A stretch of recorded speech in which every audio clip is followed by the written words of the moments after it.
In the name of the Father, and the Son, and the Holy Spirit. Amen. Open our eyes, gracious Lord, as we turn to your word. We long to know you, to understand our life, and to be changed by you. Examine us, O Lord, by the floodlight of your truth, and may your word be always in our mind, in our hearts, and on our lips. Amen. In the name of the Father, and the Son, and the Holy Spirit. Amen. So I want to thank all of you for being here again this week. So this week we're going to talk about Jacob and the 12 tribes of Israel. So last week we learned about Abraham and the 3 covenants that God made with him to make him a great nation and give him a great name and bless all the families or nations of the earth. As you may recall, Abraham has 2 sons, Ishmael with the slave girl Hagar, and Isaac through Sarah. And it's this younger son Isaac through whom the covenant promises will be realized. So directly after Abraham's death, we find the genealogy of the cadet lines of Ishmael that link the Abraham cycle to the Jacob cycle. And if you don't remember, cadet lines are the genealogy, the lines of the non-inheriting sons. So we saw that Isaac married his kinswoman Rebekah, and the Jacob cycle begins with the birth of Jacob and his twin brother Esau. In chapter 25, like the other matriarchs, Rebecca is having some fertility problems. And when she finally does get pregnant, she has a very difficult pregnancy and she is in a lot of pain. So she calls out to God in her desperation. God responds, but probably not in the way that she had hoped, like take a couple Demerol and everything will be fine. No, she gets an answer in poetic couplet. And the Lord said to her, 2 nations are in your womb, and 2 peoples born of you shall be divided. The one shall be stronger than the other, and the elder shall serve the younger. So she's carrying twins, and they're fighting already. How typical. So this is a strange message, obviously. Younger brothers typically don't get the birthright. So birthright has to do both with position and inheritance. So by birthright, the firstborn son inherits the leadership of the family and judicial authority of his father. But also, he inherits a double portion. So what this means is that in ancient Eastern cultures, if you have 2 sons, you would divide up your property into 3 parts, and the one with the birthright gets 2 parts, and the other gets 1. If you had 5 sons, you divide up into 6 parts. The one with the birthright gets 2 parts, and the rest get 1, right? So that's how it works. So finally, she gives birth to twin boys, and the firstborn comes forth red and hairy, and his name is Esau. And so Esau is associated with the Edomites because of his redness. Now, you might think that's odd, but the word Edom means red, and Edom is going to be one of the traditional enemies of Israel. Now, you might recall King Herod from the Gospels. He's also an Edomite, so the Edomites continue through the New Testament period. Esau appears animal-like and brutish. If you've ever read the Epic of Gilgamesh, the wild, uncivilized man Enkidu is described as wild and hairy, so this hairiness is a indicator of being uncivilized. And so Esau is introduced through his physical features rather than action. He's not a man of a lot of subtlety. The second son comes out, grasping the heel of his brother, and he's given the name Jacob, which means he grasps the heel or he supplants. And this also is similar to the English idiom, he's pulling your leg. Now, Esau is a hunter, again linking him to being a wild, uncivilized kind of man. Jacob was a quiet man. He's described as Ishtam, and Ishtam is a little difficult to translate. So this Tom that often in English they translate as quiet. The term connotes innocence and moral integrity. So back in chapter 20, Abimelech, the king of Gerar, is described as Tom because he didn't know that Sarah was Abraham's wife. Now, in verse 28, the very end of this, Isaac loved Esau because he ate his game, but Rebekah loved Jacob. And so we have to think about, it doesn't describe their motivations. Is Isaac self-centered, thinking with his stomach? Does the father live vicariously through his son? Does Esau remind Isaac of his beloved older brother Ishmael? Is Rebekah's love minus an explicit motive self-serving? Is it motivated by the oracle? Does she love Jacob because she can control him? Because he's more like her? Does she love Jacob because Isaac loves Ishmael? We really just don't know the answer. The story then moves directly to a pivotal moment in the covenant history of Abraham's family. Jacob buys the birthright of the firstborn under a sworn oath from his brother. Once when Jacob was boiling pottage, Esau came in from the field, and he was famished. And Esau said to Jacob, "Let me eat some of that red pottage, for I am famished." Well, that sounds very prim and proper, but that isn't really what the text says. It says something more like, "Let me chow down on some of that red stuff because I am starved." This is not a man of great articulation. In other words, Esau doesn't appear to be blessed with a lot of thinky parts. Jacob, on the other hand, in his address uses the form of the court. "First, today, sell your birthright to me, give me your double portion." These are two brothers with very different personalities, and this may also portend brains over brawn as the way to success. In either case, Esau agrees. He says, "What good is my birthright to me if I starve to death?" more or less. And so he sells his birthright to Jacob. In chapter 26, we have a story that's almost identical to the story with Abraham. So there is a famine, and God tells Isaac to go to Gerar, just like he told Abraham to go to Egypt and Gerar before. So Isaac tells the king, whose name is Abimelech, which we should remember because he appeared back in chapter 20, that Rebekah is his sister, just like Abraham told Abimelech that Sarah was his sister. So Abimelech is upset when he finds out the truth, and Isaac becomes very rich. And the king sends him away because he's causing conflict between Isaac and the herdsmen of Gerar. Now, Isaac goes up to Beersheba, and that night the Lord appears to him as a theophany. And from there he went up to Beersheba, and the Lord appeared to him the same night and said, "I am the God of Abraham your father. Fear not, for I am with you, and will bless you, and will multiply your descendants for my servant Abraham's sake." So Isaac built an altar there and called upon the name of the Lord, and pitched his tent there, and there Isaac's servants dug a well. And after this, Abimelech comes up and makes a covenant with Isaac because he saw that the Lord was with him and had blessed him. One day, Isaac, who is now an old blind man, tells Esau to go hunting and prepare him the food that he loves so he can bless him before he dies. Now, at the instigation of Rebekah, and against his better judgment, Jacob tricks his father into giving him the blessing that should have accompanied the birthright that he bought from Esau. Rebekah tells Jacob that she'll prepare a meal for Isaac, and Jacob can get the blessing instead of Esau. But Jacob says to Rebekah, his mother, "Behold, my brother Esau is a hairy man, and I am a smooth man. Perhaps my father will feel me, and I shall seem to be mocking him, and I'll bring a curse upon myself and not a blessing." His mother says to him, "Upon me be your curse, my son. Only obey my word and go and fetch them to me." So he went, and he took them, and he brought them to his mother, and his mother prepared savory food such as his father loved. Now, to get around this hairiness problem, she takes some goat skin and kind of attaches it to Jacob's arms so that he'll feel hairy like Esau. Now, Isaac is very skeptical. He said that he came back really quick. He doesn't believe that Esau could have got back so fast. And he tells Jacob to come closer to see if he really is Esau. So Isaac touches Jacob's hand, and hears Jacob's voice, but he feels Esau's hand. So Isaac blesses him and tells him to bring the meal. So Isaac tells him to come near so he can kiss him. Then he smells Esau's clothes and blesses him. Now, when Esau returns, he tells him the truth, and Isaac is very upset. Esau asks Isaac to bless him also, but Isaac says that he cannot because he's already given his blessing. Isaac accidentally made Jacob the lord over Esau. And as the text says, Esau hated Jacob and wanted to kill him. But Rebekah warns Jacob, and Jacob runs away to Haran to his other Laban's house. So after Esau realizes what's happened to him, he is enraged.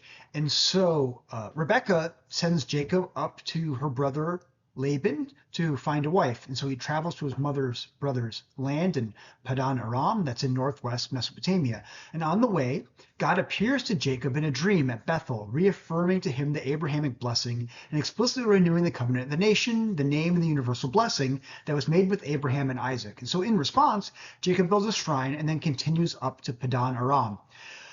So God says to him, "I am the Lord, the God of Abraham your father, and the God of Isaac. The land on which you lie I will give to you and to your descendants, and your descendants shall be like the dust of the earth, and you shall spread abroad to the west, and to the east, and to the north, and to the south. And by you and your descendants shall all the families of the earth bless themselves. Behold, I am with you, and will keep you wherever you go, and will bring you back to this land, for I will not leave you until I have done that of which I have spoken to you."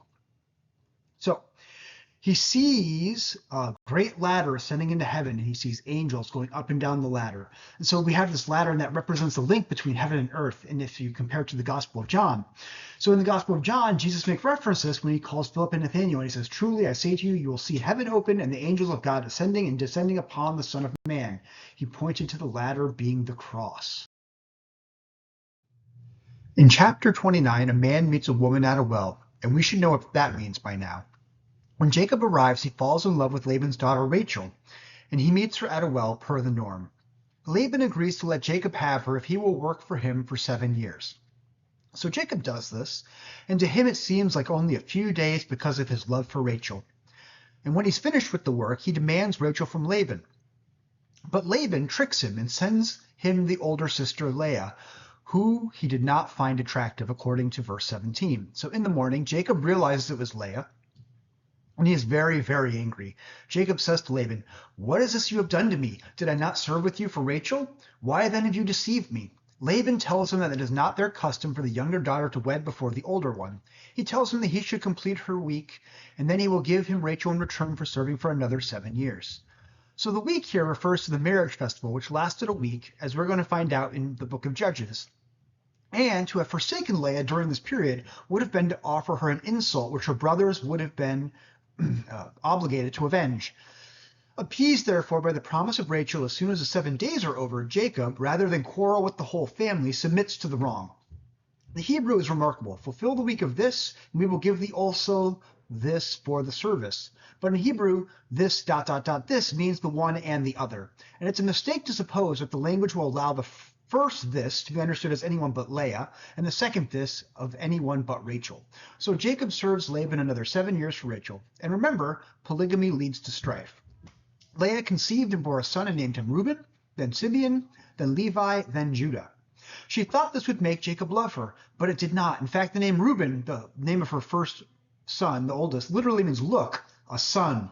So she gave him a son, and she thought that that son would make that Jacob love her, but it doesn't. Now Rachel, on the other hand, is unable to conceive. Rachel is upset that she did not get pregnant, so she gave her maid Bilhah to Jacob, just like Sarah and Hagar. And Bilhah conceives Dan and Naphtali. Leah then notices she is no longer able to bear children and gives Jacob her maid Zilpah, and Zilpah bore Gad and Asher. Now one other thing to note about Leah, is that her son Judah is the son who will be the descendant of King David. Another thing that often concerns readers is whether God condones Jacob's deceit. So Jacob's name can be translated as trickster, and so he's remembered as such. Jacob's deceit, however, is often exaggerated. The purchase of the birthright involved no deception, was legal according to the custom of the day. So in the birthright should have come the blessing. But for whatever reason, Isaac intends to confer the blessing on Esau anyway. And it's Rebekah and not Jacob who invents and executes the plan to steal the blessing through deception. Jacob cooperates against his better judgment and is forced to flee afterward. Jacob finds himself tricked and cheated with respect to his wives and his flocks by Laban. He does try to fight back, but would have been completely ineffective without divine intervention. Jacob is not a habitual cheater, and his time with Laban appears to be a kind of penance by doing 20 years of hard outdoor labor. In chapter 30, Rachel is so upset about having no children that she tells Jacob to give her children or she will die. Remember, a woman's position is secured by children for cultural reasons. Jacob, of course, has no idea how to fulfill this wish.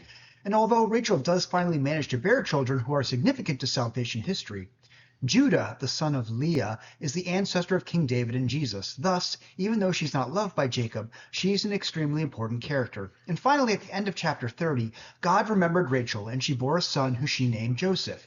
Joseph means he will add, in the hopes that God would give her another son. And as you can see from this chart, Jacob ends up with a total of 12 sons, who are to be the 12 tribes of Israel. After 20 years, Jacob and Laban's relationship is soured to the point that Jacob wants to flee back to Canaan with his family. However, Laban hunts him down and Jacob is saved from harm by divine intervention. Laban is quite upset because Rachel, unbeknownst to Jacob, has stolen his family idols and hidden them in the saddle of her camel. where she then sat on them. And although Laban searches their tents for the idols, Rachel refuses to stand up because she says she is menstruating. Jacob then becomes angry with Laban for falsely accusing him of stealing from him. So uncle and nephew make peace by means of a covenant, and then Jacob has to go south to Canaan, where he's going to have to face the wrath of his brother Esau. As Jacob comes to the land of Seir in Edom, he sends presents to smooth over his relationship with his brother Esau. However, the imminent approach of Esau with a small army leads to a personal and spiritual crisis for Jacob, involving intense prayer and even a mysterious wrestling match with the angel of the Lord, the climax of his biography. So he takes his wives and concubines and his 11 children, Rachel's son Benjamin not having been born yet, and he sends them across the stream with all of his possessions, and then he stays on the other side by himself. So his big plan is to send his family and possessions across to face Esau while he stayed the night by himself. That night a man wrestled with him, and when he saw he couldn't win, he touched the hollow of Jacob's thigh and put it out of joint. As day was coming, the stranger tells Jacob to let him go, and Jacob refuses unless the stranger blesses him. And the stranger asks, "What is your name?" And Jacob responds with his name, Jacob. The angel, as we've come to learn, says, "Your name shall no more be called Jacob, but Israel, for you have striven with God and with men and prevailed." So emerging from this struggle with the divine blessing, strangely mixed with a permanent physical injury and a new name, Jacob reconciles with Esau and settles in the land and returns to worship at Bethel, where he had seen God as a young man. The deaths of Rachel and Isaac conclude the focus on Jacob. Like many of the troubling stories we find here, it may seem odd for this account to appear, but there is a point to it. One of Jacob's daughters is raped by a prince of Shechem. So when Shechem, the son of Hamor the Hivite, the prince of the land, saw Dinah, the daughter of Leah, he seized her and lay with her and humbled her. So after this, Shechem wants to marry her, and so he sends to Jacob and asks for her in marriage. When Jacob heard what happened, he waited until his sons returned from the field. Shechem and his father come to ask for Dinah in marriage. So Jacob's sons tell them that if they and all the men of their household are circumcised, they'll agree to the marriage.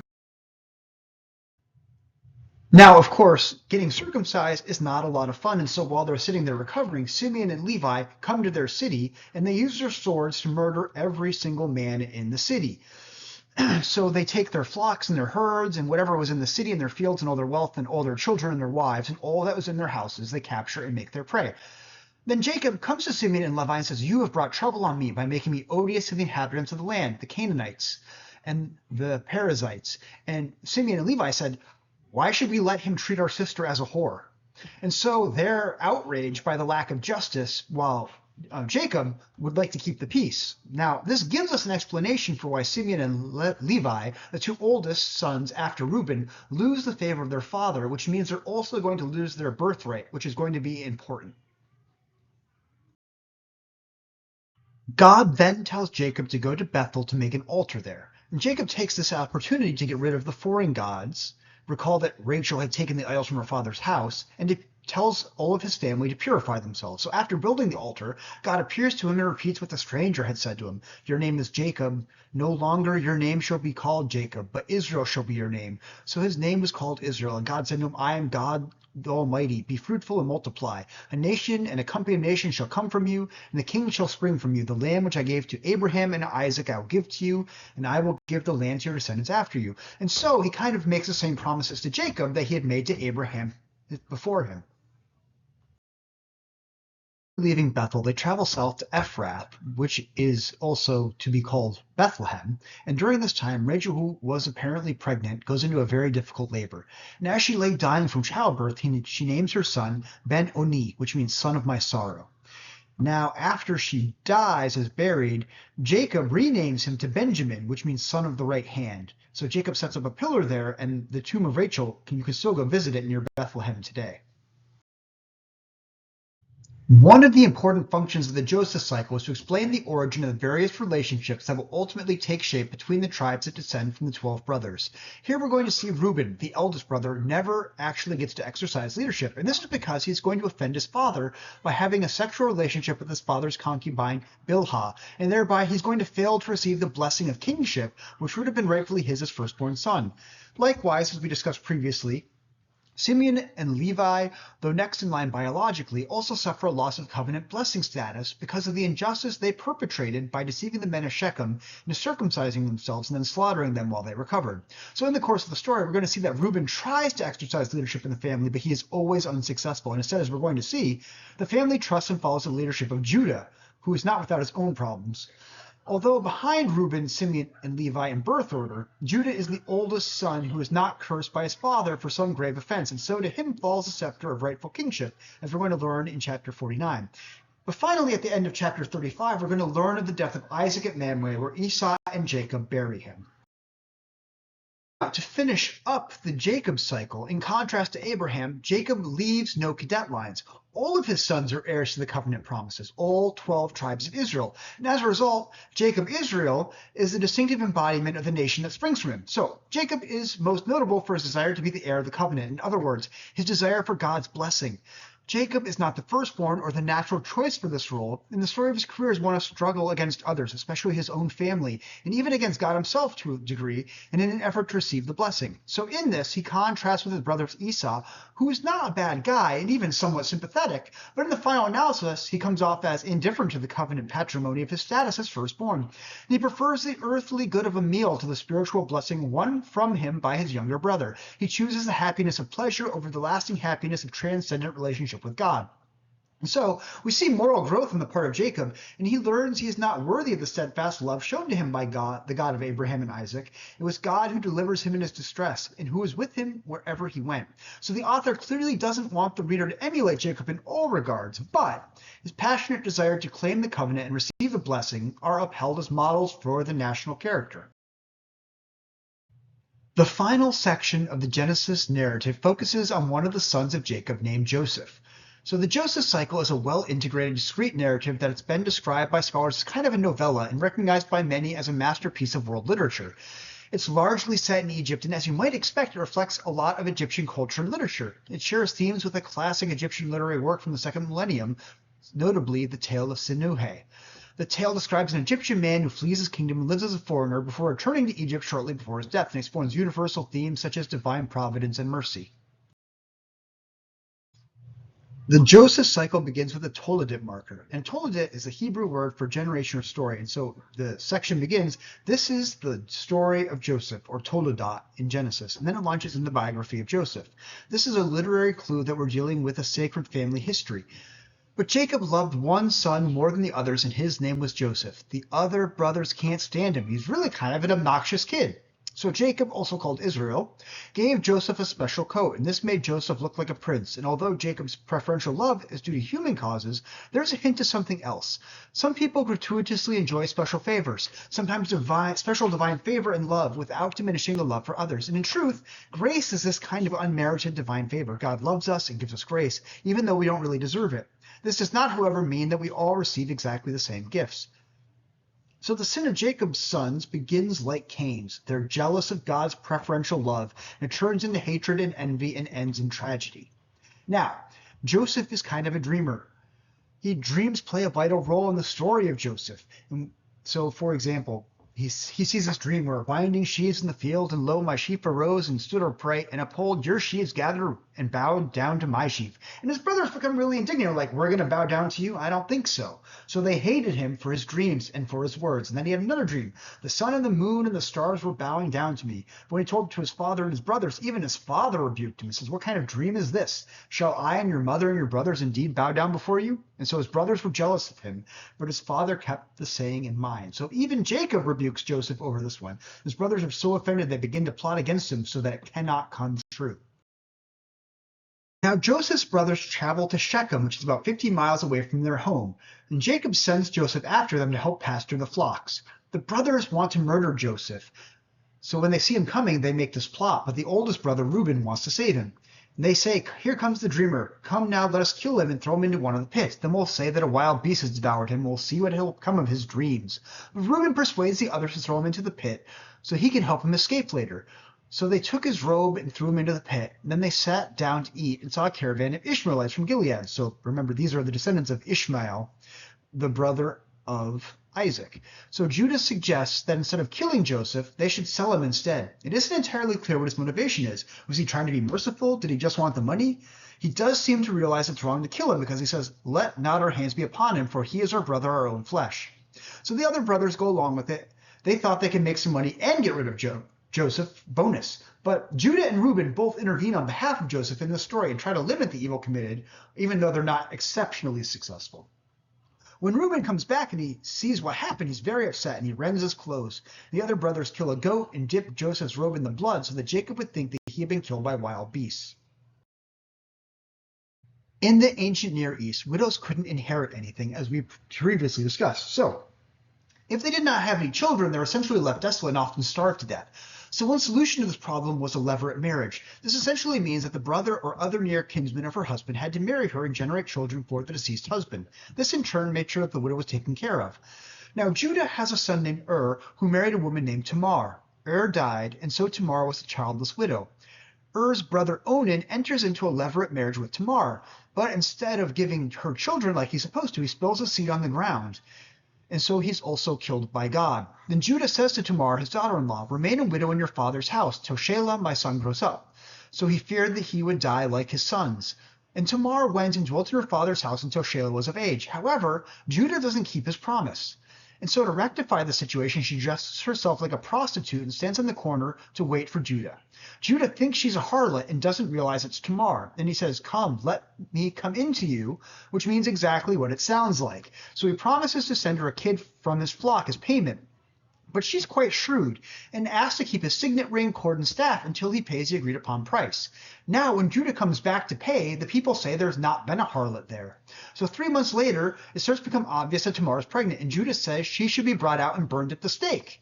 Of course, she then produces the signet, cord, and staff to demonstrate Judah's hypocrisy, and he repents. Tamar isn't blameless, but she's also praised here and in the book of Ruth because she didn't want to prostitute herself, but acted truly. So she gives birth to twins, one of whom is Perez, the ancestor of King David and our Lord Jesus.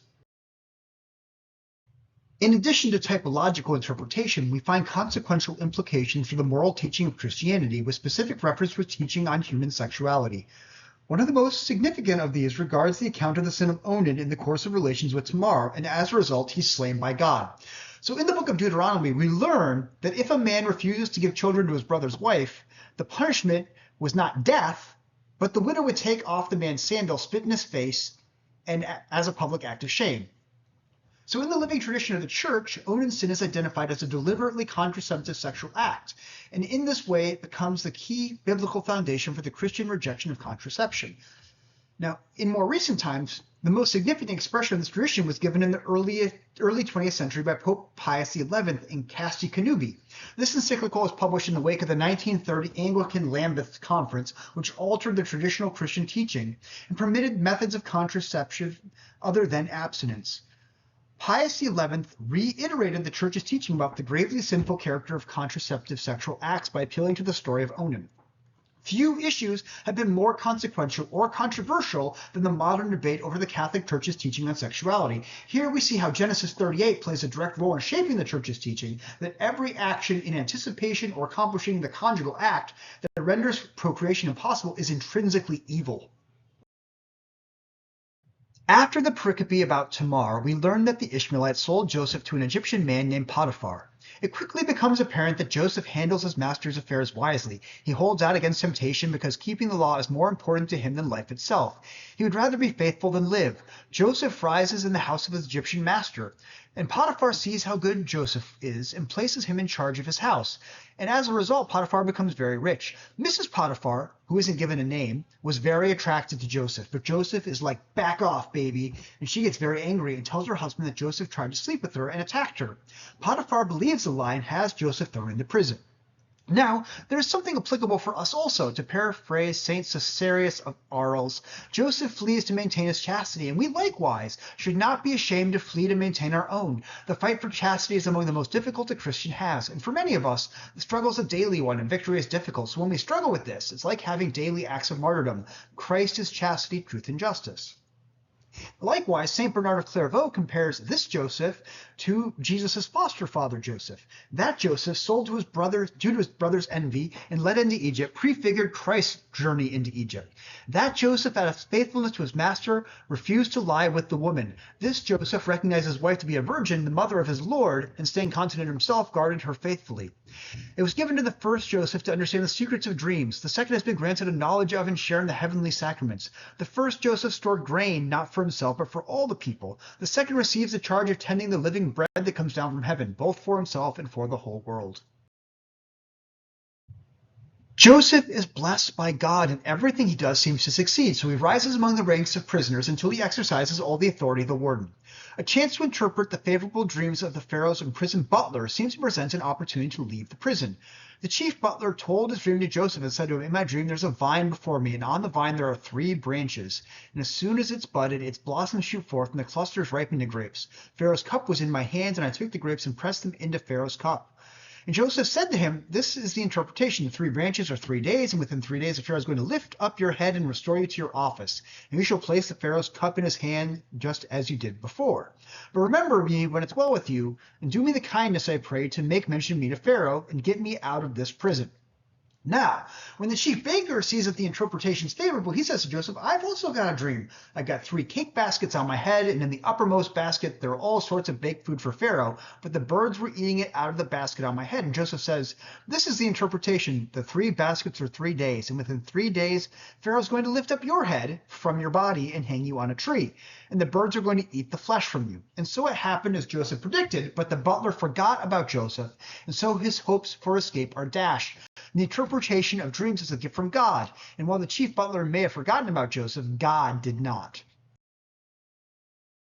Although Jacob remains in prison for 2 more years, God continued to steer events to give him high status in Egypt against all the apparent obstacles.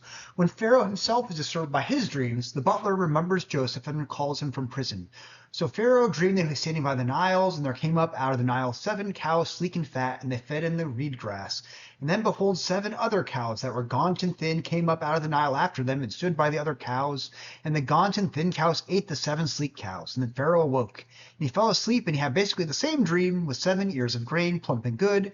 And behold, 7 thin and bladed ears of grain came and swallowed up the 7 plump ones. And so Joseph says, dream, but it's not really him in dream, it's God who's interpreting it. So the dream of Pharaoh is one, and God has revealed that he's about to do.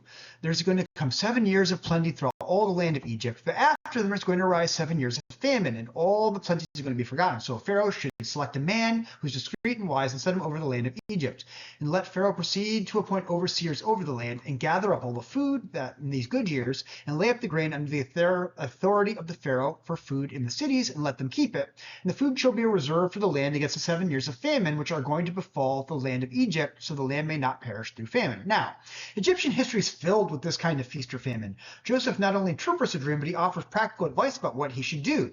And although part of the future is already fixed, God also wants people to have initiative and foresight to control the future as much as possible. So God counts on people acting in this way to carry out his salvific plans. So man's efforts are taken into account, and it's part of our nature to make such efforts.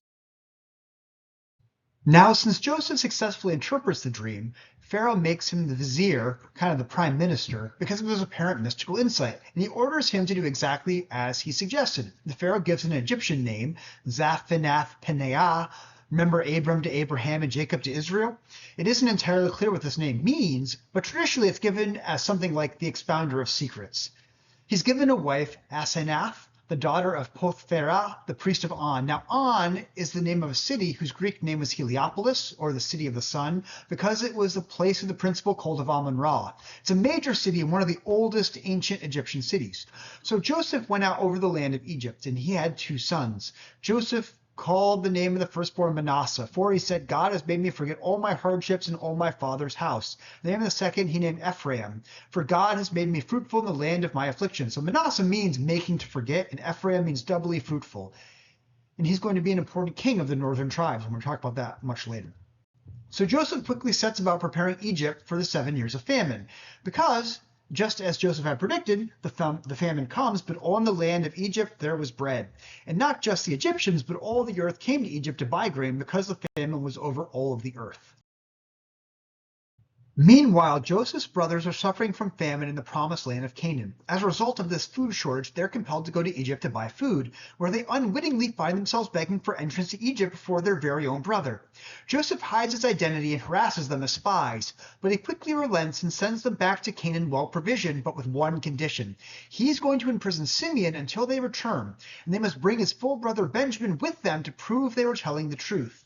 The brothers then talk among themselves in their own language, which they think Joseph can't understand. They know they deserve to be treated this way because of their sin against their own brother. Joseph's overjoyed about his brother's repentance, but he still insists that Simeon remain in prison. Joseph told his servants to fill their bags with grain and give them their money back, as well as provisioning them for the journey. When the brothers return, they tell their father about the deal. Remember, Jacob has 12 sons. He thinks Joseph is dead, but he won't send his youngest son, Benjamin. This is his only remaining son from Rachel. So Jacob refuses to let them take Benjamin, even to free Simeon. He had lost one son, and one was in prison. He wasn't going to risk a third. However, soon they need more grain. Judah tells Jacob it's pointless to go back without Benjamin, and so the return trip is delayed until starvation is imminent. At last, Benjamin is entrusted to Judah, and the brothers return to Egypt. When the brothers arrive from Canaan, Joseph throws a feast for them, and during the feast he has his servants fill the brothers' sacks with grain and money, but he also puts a silver cup in the sack of Benjamin. The servants then go and ask the brothers why they've returned evil for good and accuse them of stealing the silver cup. The brothers don't know what they're talking about and don't believe they've done anything wrong, so they make a rash oath. With whomever of your servants it be found, let him die, and we will also be my lord's slaves. After they find the cup, they return to Joseph, and Joseph asks them why they stole his cup, and they don't know how to answer, but they bow low before Joseph and offer to be his slaves. This is just like the dream that Joseph had in the very beginning of the story. So Joseph tells them that instead of executing Benjamin, he only wants Benjamin as his slave. But finally, Judah, who initially proposed selling Joseph into Egypt, gives an impassioned speech in which he offers his own life on behalf of his half-brother Benjamin. Joseph is so overcome with emotion, he reveals his identity with shocked brothers, and he sends them well-stocked back to Canaan to fetch their father, Jacob, and their families. The extended family finally arrives in Egypt and is granted a royal audience with Pharaoh. They're assigned a share of the best pasture land in the country in the land of Goshen. Joseph successfully sees the nation through the years of famine and does so in such a way that the people are grateful, but the Pharaoh is also enriched. Elderly Jacob blesses the sons of Joseph and then all 12 of his own sons before dying and receiving a burial fit for a king. Joseph ends up taking Jacob's body to a cave east of Mamre, which Abraham had bought. At last, Joseph himself dies, but not before making his surviving kinfolk swear to bring his body back to Canaan when they leave Egypt. And as we can see from this brief overview, the narrative tension in the Joseph cycle builds, develops, and intensifies up to Judah's tear-jerking monologue. The tension is released with Joseph's tearful yet joyous self-revelation, and for the remainder, one tension after another is resolved with peace and success far better than could have been anticipated.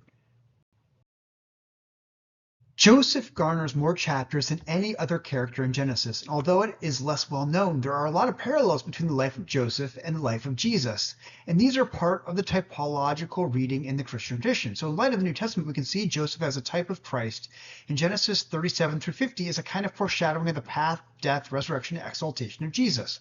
Church fathers such as St. Ambrose saw the life of Joseph as a prefiguration of the life of Christ, and the sufferings and trials of Joseph as a symbolic representation of the Lord's passion. As the offspring of Abraham feeds the nations with the gift of finest wheat, so that Joseph becomes a type of the one betrayed by his brother for pieces of silver, who descends into the pit of death, and yet is raised up and seated at the right hand of the king, there becoming the source of blessing for the whole world. God's providence is the overarching theme of the Joseph cycle. Despite the evil intentions and actions of the human agents, God is constantly working out his plan of salvation, including the fulfillment of his covenant promises.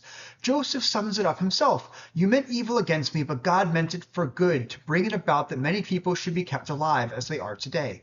God permits men to do evil, not because he couldn't stop it if he chose, but because he can bring good even out of our evil. And we see that the Abrahamic covenant promises of universal blessing for all nations of the earth finds its initial fulfillment as Joseph becomes a source of blessing not only for Egypt, but for all the earth by feeding them during the famine. And this is brought about by the evil actions of his brothers. But God uses that. He uses that for the good of all the nations. And as we discussed previously, Judah took over the leadership role from his older brothers. Joseph is the eldest son of Rachel, and he exercises his leadership role in the family and receives the most profuse blessings. It is upon the head of his sons, who bear the blood of an Egyptian mother, that the covenant blessings are going to be conferred. And in this way, Jacob's blessing sets up a tension between these two brothers and the tribes that are going to come from them by granting the scepter of kingship to Judah and yet calling Joseph the prince among his brothers. And it's these two tribes, Judah and Ephraim, which is one of Joseph's sons, that the kings of southern Judah and northern Israel, respectively, will be provided. Other future relationships between the tribes are foreshadowed in this cycle. The close relationship between Joseph and Benjamin, with Judah offering his protection, is going to manifest itself in tribal history. Benjamin, alone among the tribes, will stay loyal to the Judean monarchy and find itself preserved as a tribe all the way into the Christian era. Paul himself is a Benjamite. And this all sets the stage for next week when we'll begin to look at the book of Exodus and the story of Moses. I hope you learned something, and I hope to see you again next week. Bye.